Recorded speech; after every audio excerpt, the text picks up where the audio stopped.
Good afternoon, everybody. Let's go ahead and begin the Energy and Environment Committee of November 18th, 2015. I'm joined by Mr. Blumenfield and Mr. Koretz. We have a quorum. Let's go ahead and take items 4 through 11 on consent if there's no objection. Hearing and seeing none, that will be the order. Very good. Let's go ahead with item number 1.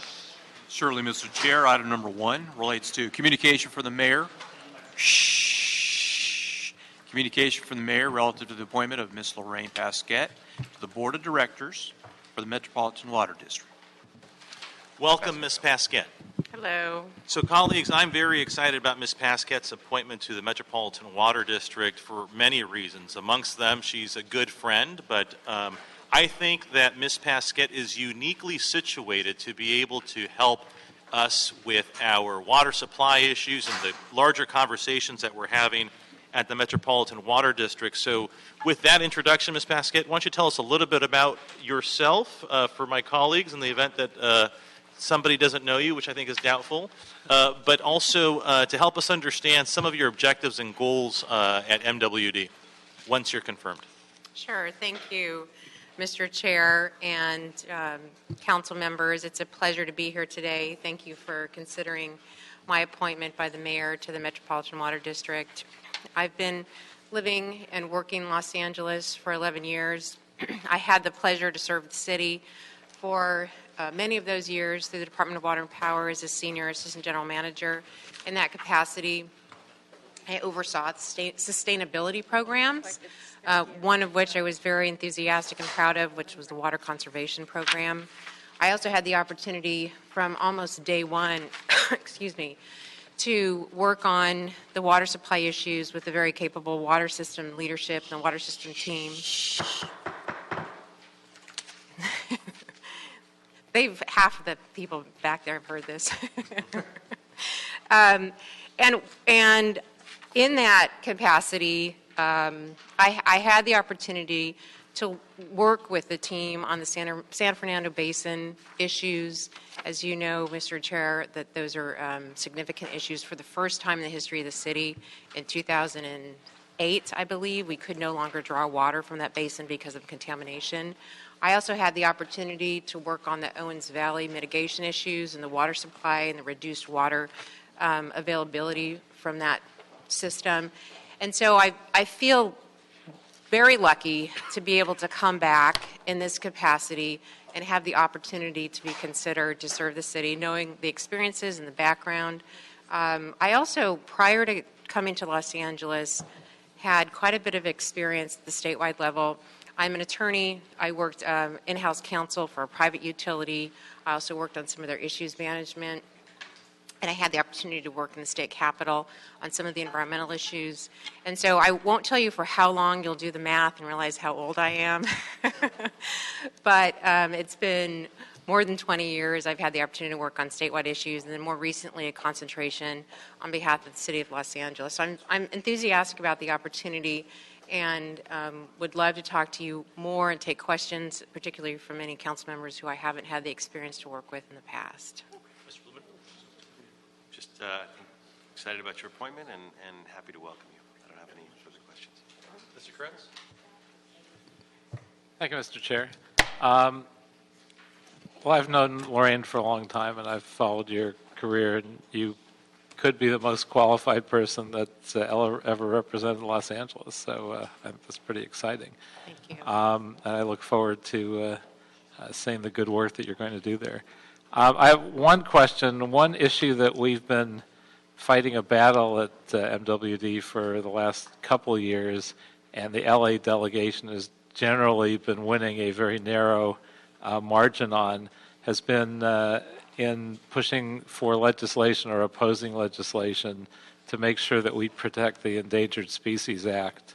And it's obviously a difficult call because you have endangered species on one side, you have greater water availability on the other. So where do you come from on that issue? Well, I think the Endangered Species Act is extremely important. This committee knows, I think it's been about 7 years since we got the Wanger decision, and there was a realization by federal and state agencies that there was a severe decline in some of our fish habitat And as a result, the city's reduced its use of imported water from that decision, and as a result of other practices like conservation and water reclamation. But as we look at the future and the approach for our water resources, there must be a holistic approach, and there needs to be and reliable water sources and endangered species protections are not binary. And I think it's important to me as a new director, to the city, to all of Met who has a responsibility for stewardship, to really roll our sleeves up, to sharpen our pencils, and make sure that we take a look at the impact to habitat and provide strong stewardship, knowing the facts that we know since even before the Wanger decision. Very good, thank you. I look forward to seeing the great work I know you're going to do at Met. Very good. Seeing no additional comments, we'll go ahead and move this item unanimously to the full City Council. Thank you, Ms. Pasquet, for your service. Thank you for the opportunity. Very good. Mr. Prieto, item number 2. Item number 2, Department of Building Safety report relative to a program to improve energy and water efficiency in existing buildings. We have a report from Building and Safety. Very good. Let's have staff come on up. And Mr. Blumenfield, if you wouldn't mind driving on this item. Sure.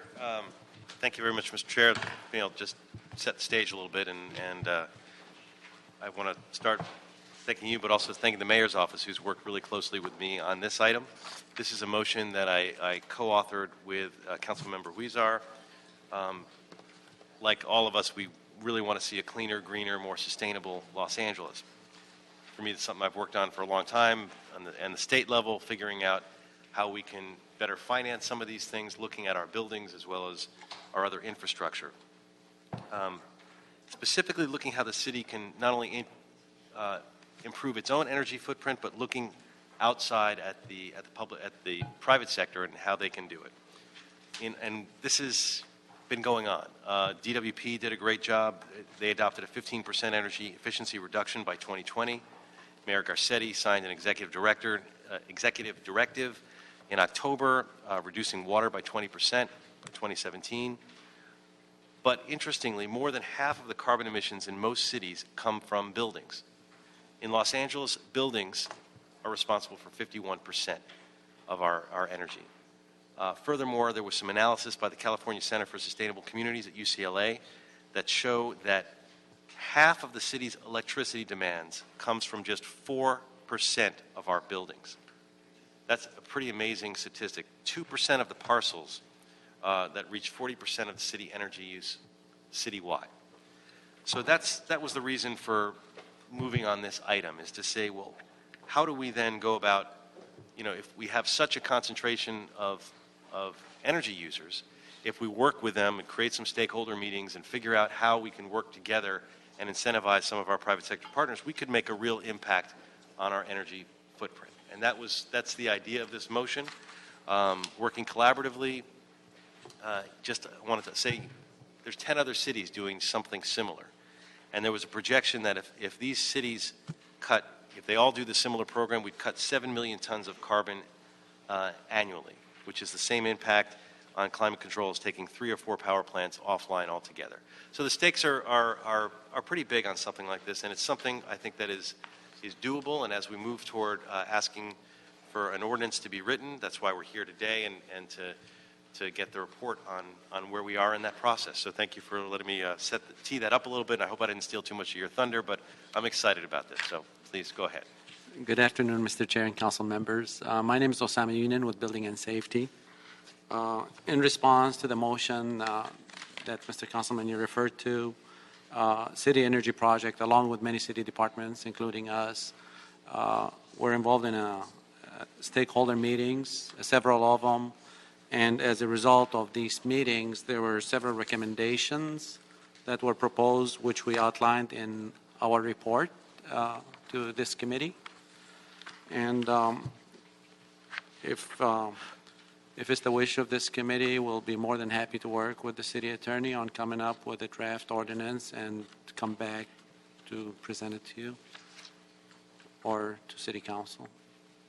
Great. Well, it's certainly something I'm excited about, getting the benchmarking out there, which is a big part of this, so that these building owners will want to participate. And what we found from the stakeholder meetings is that there's a willingness to partner with us on this. This isn't about twisting people's arms. This is about partnership. So I don't have any additional questions. I'm just happy to. To that, and maybe you can help us understand a little bit about what the stakeholder process was. I mean, help us understand what the flavor was of those meetings. So the stakeholders were about what do we need to do under this program? What items should we be looking at? For example, the benchmarking, is that something we can do? Should we do? And should we go back to existing buildings if they don't score high on their reports? Should they do something to increase their water efficiency? Should they do something to increase their energy efficiency? And these are the ideas that were solicited from the stakeholders through these meetings. The idea, as the councilman said it better than anybody else, is existing buildings do take up the majority of our energy and water. So how do we go back and try to get some benefit, reduction in water and energy consumption in these buildings without being overly, we don't want to cause a lot of cost and harm to existing building owners. So the gist of it, what can we do right now that's reasonable, that would help us as a city reduce our energy and water consumption? So, I mean, how do you sort of land on what is reasonable and not terribly, I won't say cost prohibitive. If it's a mandate, then folks are going to comply with it. But, I mean, how are you going to hit the sweet spot there? Because I'll give you an example. I think in the report that you will, well, I don't have the actual report in front of me, but I'll give you an example. With regard to water use, we could do a bunch of different things. You've got recommendations here that range from 1 to 4 options, and one of them being very, I think, sort of stringent, and one being a little bit more easier yet very effective. How are you going to land on which option to put into an ordinance? So the idea, Mr. Councilman, is to be, these options would be equitable. For example, if you're building, if you go through the portfolio manager, which is the program that the federal government has to kind of rate these buildings, how good they're doing. So if a building, for example, scored really well because they've upkept the building is relatively new, whatever the case may be, there's nothing further for them to do if they had proved it through that process that their building is working at optimal efficiency. However, if they score really low, then it's up to them. They could go and say, I'm going to hire someone to bring up my score, or they could be offered a prescriptive approach. Then you don't want to have to do anything, any analysis. If you change your lights, you do this, you do that. The bottom line is you got to bring up, if a building is poorly performing, they have to come up with a certain amount of work that improves efficiency by a certain percentage. And it's up to them how they would have to do that. And so it won't be mandatory to be optional? It would be mandatory if the goals are mandatory, but how they achieve those goals, right, they're optional. Right. Okay. However, they are exempt. I'm sorry. They are exempt. If their building is already high performing, they would be exempt. It's only if it's lower performance, they would have to do something to bring it up. And the thinking is that every 5 years we would have some sort of report to understand where they are. That is correct. Okay. And so I guess the important news is that the thinking is that we would start with city buildings first to set the example? That is correct. Okay, very good. Mr. Kretz, do you have any questions?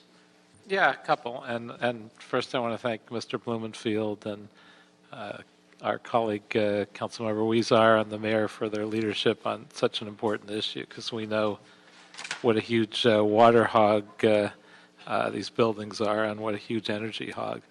Who would perform the energy actions on the buildings themselves?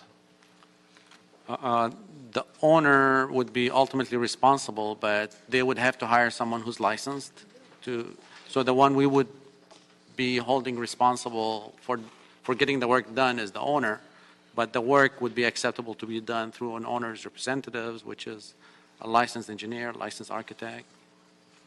And are we going to do all the buildings in the city that are appropriate, just a percentage of them? Do we have a sense of where we go after, what we go after? So the thought right now is for city buildings, if they're over 7,500 square feet, which is the same threshold we've had before for LEED silver buildings and so forth, that they would fall under this proposed ordinance. Do we have any plan for the smaller buildings that don't fall under that cap? Under 7,500 for Yeah. city-owned. That's not in the recommendations so far, but we can certainly look into that. And what kind of support can we provide to make sure building owners know what they're required to do and how to comply with these new proposals? So, Mr. Councilman, we, in Building and Safety, is continually providing support to all our customers, and this will be similar to other ordinances we've done, where we do a lot of reach-out efforts to the people or to the owners that are affected, to the industry that will have to be dealing with this. And we do it in-house, as well as we do it through organizations. Fortunately, there's a lot of nonprofit organizations out there that have taken interest in this kind of work, and they're also doing this kind of work, and we'll be glad to partnership with them to do this together. Very good, thank you.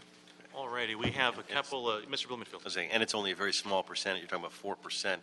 There's a very small percentage of the buildings that are using most of the energy, so your target audience is pretty small in that regard. The big energy footprint, but number of owners is small, so outreach will be easier. That is absolutely correct. Very good. Let's go ahead and hear from our public comment here. Martha Cox-Nickitman and Fernando Casares. Want me to stay? No, I think we're done. Good afternoon. Martha Cox-Nickitman. I'm with the Building Owners and Managers Association. Thank you for the opportunity to speak. We are here in support of the proposal, and the main reason for that is it's very balanced and reasonable. Many of the newer, larger high-rise office buildings are already in compliance. They are LEED certified. They're benchmarking. You may know that AB 1103 was actually halted at the end of this year, and there's going to be more studies at the state level to look exactly how to do that, and we're looking forward to having participation at that level as well. But the thing that I wanted to highlight is the newer buildings are doing it, but there are older, smaller buildings that aren't. And what I like about the proposal is that it lays out a way to assist those to come up with some ideas. There will be sort of an audit on the front end. The owner has to pay for it, but it shows steps and guidance. And for some of the smaller building owners, they don't really know where to start, and it's kind of overwhelming. So we want them to hit the targets. We want the water conservation, energy conservation, but they need the tools to get there. They don't have extra staff to do that. So we just wanted to be here today to say how much we do support the proposal. Very good. Thank you. Fernando Casares?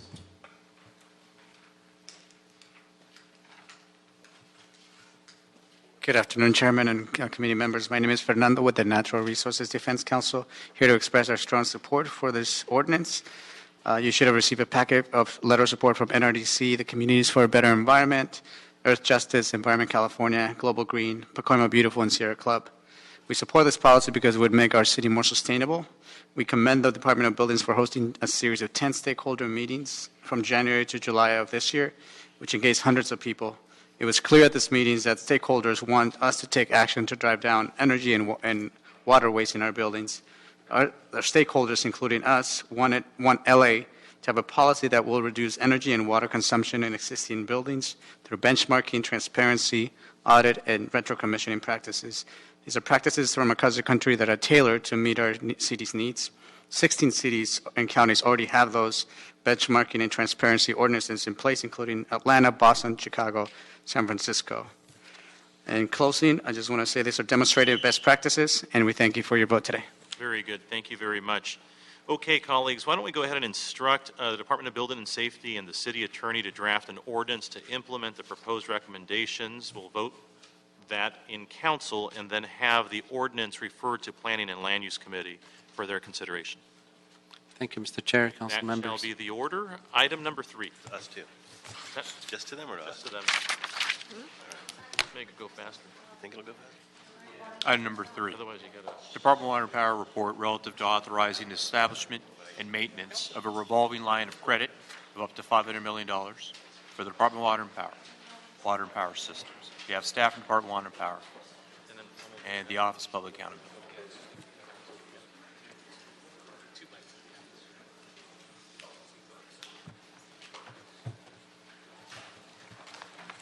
Good afternoon. Why don't we have the ratepayer advocate join us too as we talk about the request for the revolving line of credit. And if we can get a little order in the room, please. Thank you very much. And as you make your presentation, also help me understand. I understand that the board has granted you all the authority, and you're exercising the authority for the line of credit already? No? No. Okay. Well, that's good, because you got to go through this committee first. Yes, we do. Okay. And the city council as well. Right. I've got mistaken information then. Okay, please proceed. Sure. Good afternoon, Chairman and committee members. We do have a PowerPoint presentation. It's a 4-slide presentation. I am Mario Ignacio. I'm the Assistant CFO and Treasurer for DWP, and right beside me is LA DWP's Financial Advisor from Prague, Ed Sung. The department is seeking city approval to establish a single revolving line of credit of up to $500 million combined for power and water systems use. The revolving line of credit will primarily serve as cash management and risk management tool for the department, allowing it access to funds on a short-term basis when anticipated cash flows for either system are delayed or interrupted. Traditionally, the department's cash flows are from revenue collections and bond proceeds, and currently and in the foreseeable future, a portion of the financial plan, especially the water system, rely on hundreds of thousands of state loans, grants, and water securitization proceeds. To the extent that these sources of funds are not received on a timely basis, immediate access to low-cost funds is necessary in order to fill the gap and maintain the board-adopted financial metrics as well as rating agencies' expected level of liquidity for both systems. And that said, slide 1 shows the cash flow sources and potential events where we may need a letter of credit to tide us over when cash is not received in a timely manner. This program has a similar purpose as a commercial paper program, but has the advantages of being more cost and administratively efficient. Unlike a CP program, the line of credit doesn't require access to capital markets, therefore avoiding the time and expense of obtaining short-term credit ratings from rating agencies, negotiating with broker-dealers to sell the commercial paper, as well as preparing disclosure documents and other related activities. So any fees that are related to those activities are avoided. Slide 2 shows its uses and advantages. Of note here is how rating agencies regard line of credit as additional liquidity in their credit scoring, and the fact that we can pay the note anytime without any prepayment penalty. And that's another key difference with commercial paper. When we have a commercial paper program, the maturities are up to 270 days. If the cash comes in, we would have to wait for the commercial paper to mature before we could pay it off. With a revolving line of credit, once we have the money, we send it to the bank, and it's off the books. Numerous municipal use issuers have similar short-term liquidity program. As a matter of fact, it is similar to the city's commercial paper program. And some of these issuers are Anaheim Public Utilities, Pasadena Electric, Ports of Long Beach and Los Angeles, and the Metropolitan Water District of Southern California. Slide 3 shows the risks of a line of credit. These risks are similar to those that we have already in our variable rate program, so it's something that we are aware of and are already managing. It also shows the controls in place. Upon each draw, a report will be submitted to the board and this committee, providing information on the purpose, the amount, the related costs, and anticipated timing of the repayment, which repayment must be within 12 months from the draw date. Any draw would have to be certified by the general manager and the CFO as to its use for IRS purposes and reviewed by external tax counsel, and proceeds of the draw are deposited directly into the account with the city treasurer. They would be dispersed based on standard documentation review that is applied by the city controller. And lastly, on slide 4, the program's cost exposure is minimal. If unutilized, the annual cost is $375,000, and it will be shared between the power and water system, 2/3, 1/3, respectively. And if it's utilized for capital expenditures, the cost is $75,000 a month, based on current rates. That is, if you max out the amount of line of credit. That's all I have. Very good. CAO. Robert Roth, CIO's office. The proposed resolution is an initial resolution, which provides the department authorization to enter into and maintain a line of credit up to $500 million with a term of 3 years for each of these agreements, if there's more than one. Renewal of those agreements would be subject to DWP board approval. As was mentioned, duration of any drawn funds from this line of credit, although the intent is up to 12 months, this authorization will provide up to 5 years. And an annual interest rate is up to 20%. It is not expected that that would be the amount, but it would actually be as a result of a negotiated, competitively bid process. And I believe that's what you had earlier mentioned happening at the board was, and you can clarify, it's the results of a competitive process. It was not the authorization to enter into or to establish a line of credit, but the results of that competitive process. One of the concerns our office had was what impact this would have impact on any rate adjustment that may be proposed. It was asserted by the department that use of this line of credit will not require a rate adjustment. The current structure is sufficient to cover the cost, and budgeted funds are available. Dr. Pickle. We support this for the flexibility it offers the department in terms of short-term cash needs, and that keeps the overall metrics financially for the firm more stable during a period as we're going into a period of heavy capital expenditures or rate reviews. Mr. Ignacio, why this route instead of commercial paper? What's the benefit of doing the line of credit over commercial paper? Yeah, it was a choice between the revolving line of credit and commercial paper. We felt that we believe that the revolving line of credit is more cost efficient and administratively efficient as well. We don't need a rating agency report or a short-term credit rating for it, so we don't have to pay the fees for that. We don't have to obtain or perform or select a broker-dealer agreement to sell the securities, so we don't have to pay them. It's when we need to draw, we just ask the bank, we need this much money, and we have the cash. And also, I did mention that we don't have to prepare disclosure documents for a line of credit, unlike a commercial paper. As well as the last one is there is no prepayment penalty when you want to pay it off sooner than the expiration, than the maturity of the commercial paper. Very good. Colleagues, any questions? Yeah. Mr. Blumenfield. A couple questions. First, why now? I mean, DWP's been around for a long time, and we've survived without a line of credit this long. Why 2015? Yes, well, currently and in the foreseeable future, a portion of the financial plan, especially the water system, it shows that we are relying on hundreds of thousands of state loans, grants, and water securitization. To the extent that those do not come in timely, there will be a gap in the cash flow, and this would come in handy as a risk management tool and a liquidity management tool for both systems. Right. No, I understand why it helps. What I don't understand is how we got along all these years without it, and what's changed. Yes. Traditionally, the department's cash flows are from revenue collections and bond proceeds. We didn't have those sources that I just mentioned earlier, and that kind of puts in some volatility in the cash flow. So we've moved more toward being less liquid and more based on loans. And what's the reason for that shift? Well, the state loans are low-cost loans. They're better than actually issuing bonds. So to the extent that we could apply for those and receive them, we would love to get them.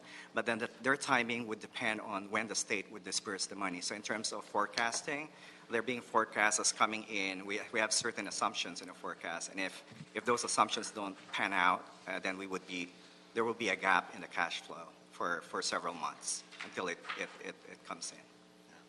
I guess it's always tricky with a rate-paying institution. You understand lines of credit when you're a business or a homeowner or even a city government. But to some extent, you always have the option.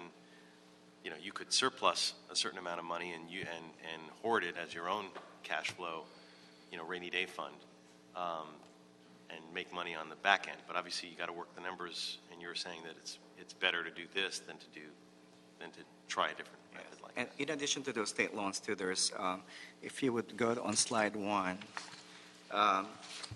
like say on the water system, there are certain assumptions as to how much revenue would come in, and like given this year conservation, we don't know how much will be conserved. There's a threshold that we need to reach. So to the extent that it falls short of that, we would need some cash. And the needs are 300, but we're asking for 500. Why the extra 200 million? There's no hard science behind the amount, the 500 million. Currently, the water and power systems combined have a 12.5 million total outstanding debt, and 500 million is approximately 4% of that amount. And we're requesting 300 million line of credit this time because we believe that that's the amount that can be procured at a relatively competitive price due to current scarcity of credit. If we ask for 500 million, it may cost us a bit more.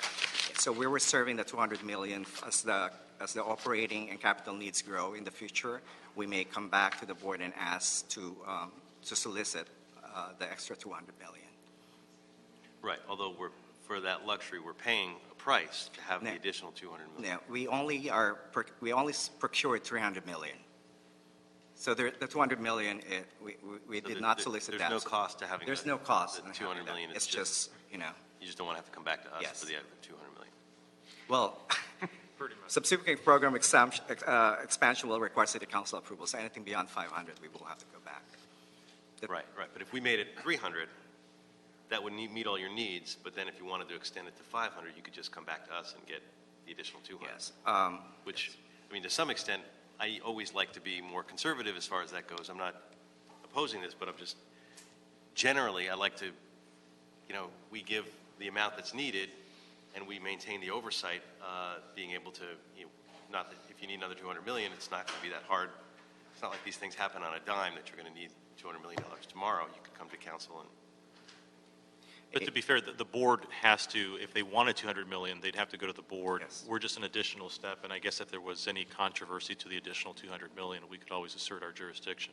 So there's that oversight there. It just provides us flexibility because it would probably take us a couple of months if we have to go through the same process. Right. So we do have an ability to assert ourselves. Not that there's ever an issue there, but if you're at 300 million and you want another 200 for something that we don't necessarily agree with, Yes. Right. we would be able to assert that before you exercise that line of credit. Yes, that's correct. The way it's configured now, yeah. Great. And then the 2/3, 1/3, what's the rationale for that split? That's been the ratio that we use for when power system and water system share costs, basically. That's just sort of standard. Yeah. Based on probably the typical rate. And since this line of credit is open to both power and water, whoever uses it will pay the cost of the draw amount, 100%. And then lastly, there's the variable rate and the fixed rate. Help me understand that. Is there, because nowadays you typically would want to get a fixed rate,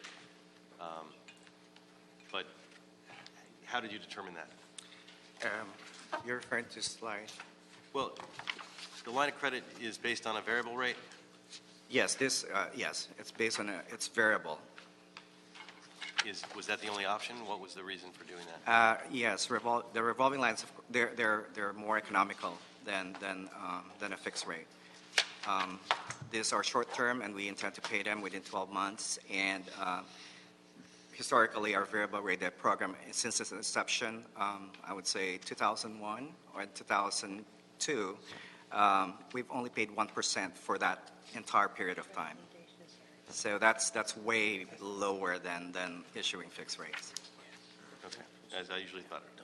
These days, you're starting to see fixed rates that are lower and give you that advantage. But obviously, you've looked at that. So. Yes. Okay, thank you. Yeah, I think it's because of the short-term nature. I mean, that's why it's a better deal for us. Mr. Koretz. I think Bob asked all the right questions and got them answered, so I'll just say it sounds cost-efficient and flexible, and I think we should go ahead with it. Very good. We'll go to public comment. I will remind the public speakers that they should contain their comments to the item before us, which is item number 3. It's with respect to the revolving line of credit of up to $500 million for the Department of Water and Power. So with that, Amber Stokes, Martin Blank, Kevin Modis, and Lorraine Rosenthal.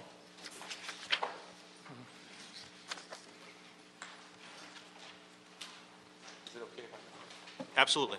It's so long as you speak to the item that's on the agenda. Absolutely.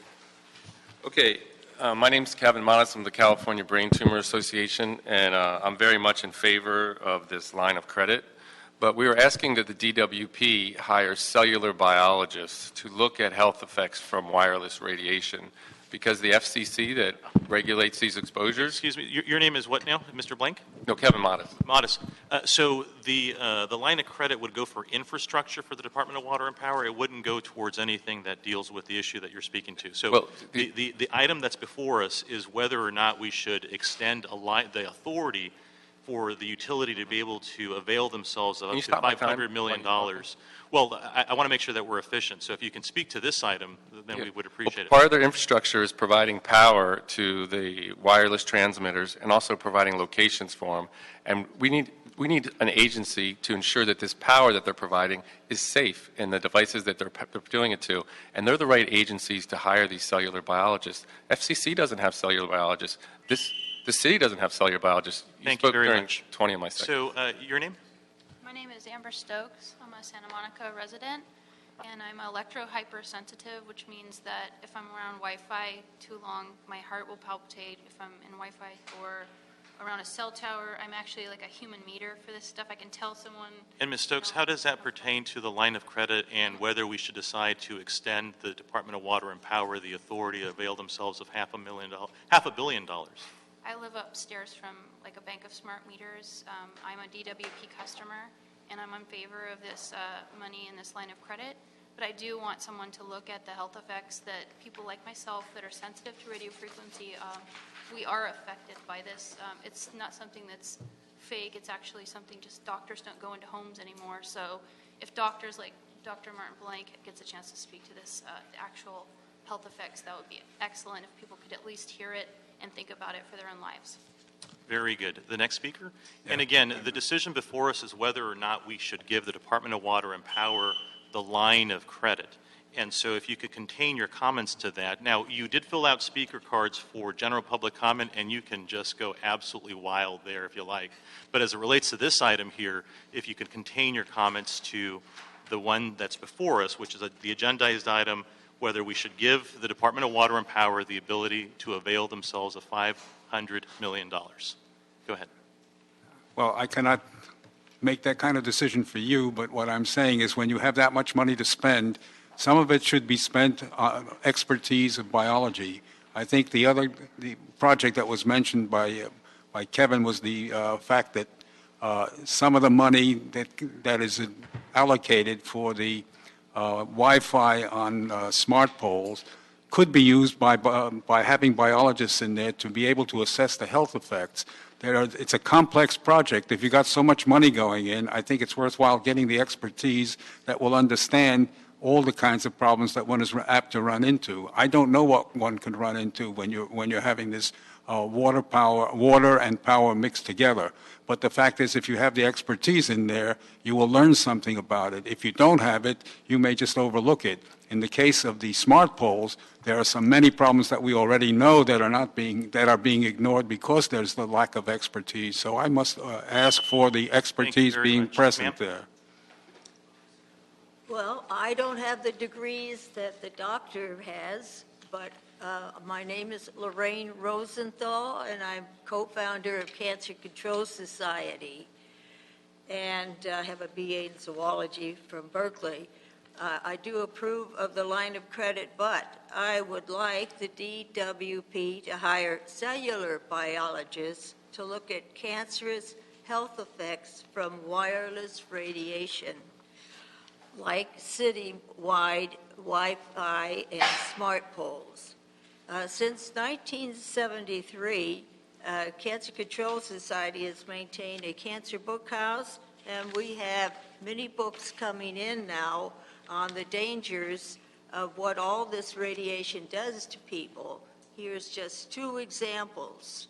The silent killers, cell phone EMF radiation, which is dangerous, cellular. Very good. Thank you very much. Now, don't go anywhere. We're going to go ahead and approve that item. The instruction is to request to approve the request from the Department of Water and Power to establish and maintain a revolving line of credit of up to $500 million, and request that the Department of Water and Power submit a report to the Council in addition to the Board of Water and Power Commissioners following the utilization of the line of credit. Hearing and seeing no objection, that shall be the order. Colleagues, it brings us to general public comment. Kevin Modis, Martin Blank, Amber Stokes, Lorraine Rosenthal, and Marika Erdella. Go ahead. Yeah, thank you for giving us our public comment time now, because we would have to have left otherwise. This city is doing wonderful things in terms of respecting and protecting the environment, but the exposure to radio frequency radiation is the newest environmental threat. And unfortunately, this city is actually going the wrong direction in terms of minimizing and protecting. And the Parliamentary Assembly, they passed a resolution that very clearly said we need to minimize exposure. And we're not taking the lead from Europe there, but we are looking at Europe for chemicals and other type of environmental threats and the global warming issue. But what we're talking about here, microwave energy, and we're talking about microwaving our people very close up.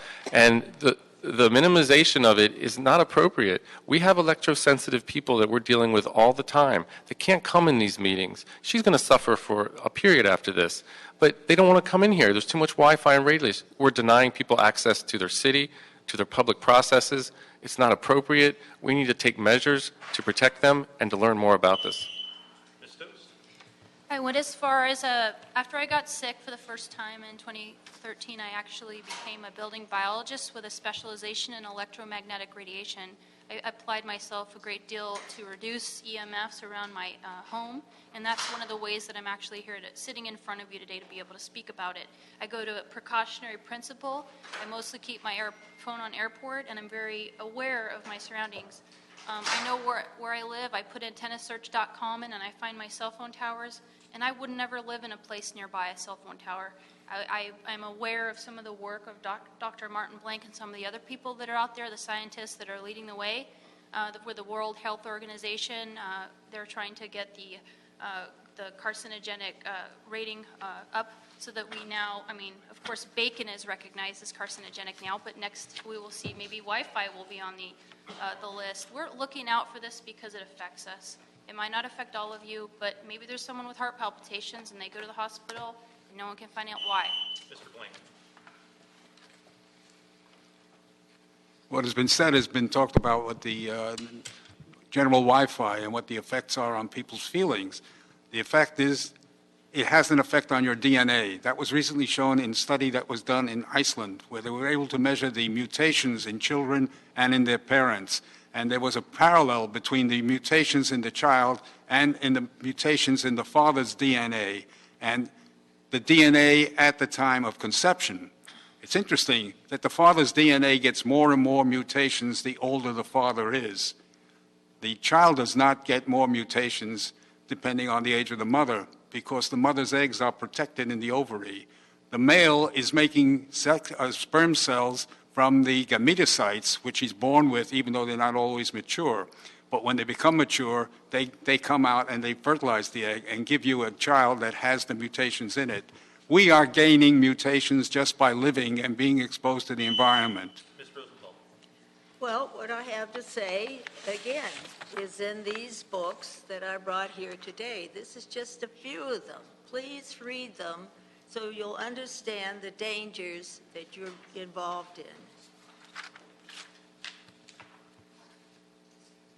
You get 42 seconds if you'd like to use them. Can I use it? Well, people should read more. They're not reading enough. They'll sit in front of TV, and if they only would read, then that could help turn the tide.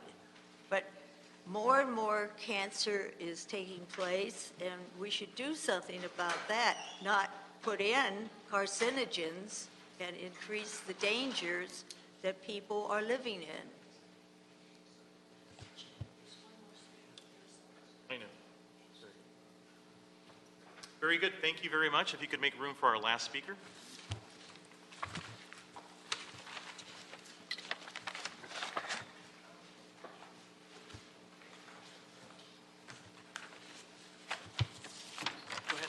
Hi, I'm Marika Erdely. I'm the founder and CEO of Green Economy, an energy consulting firm located in Pacific Palisades.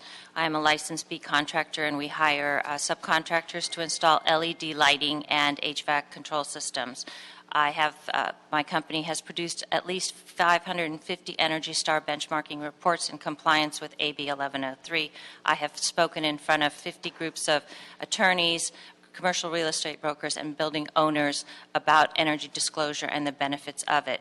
Clearly, with energy disclosure information, building owners are able to see how energy efficient their buildings are or not, and they're very easily convinced to spend money to make their buildings more energy efficient. I recommend that the City Council approve the ordinance in front of you, and that you work towards putting in energy efficiency as a key item here in Los Angeles. Very good. Thank you very much. Colleagues, that concludes our meeting. The desk is clear.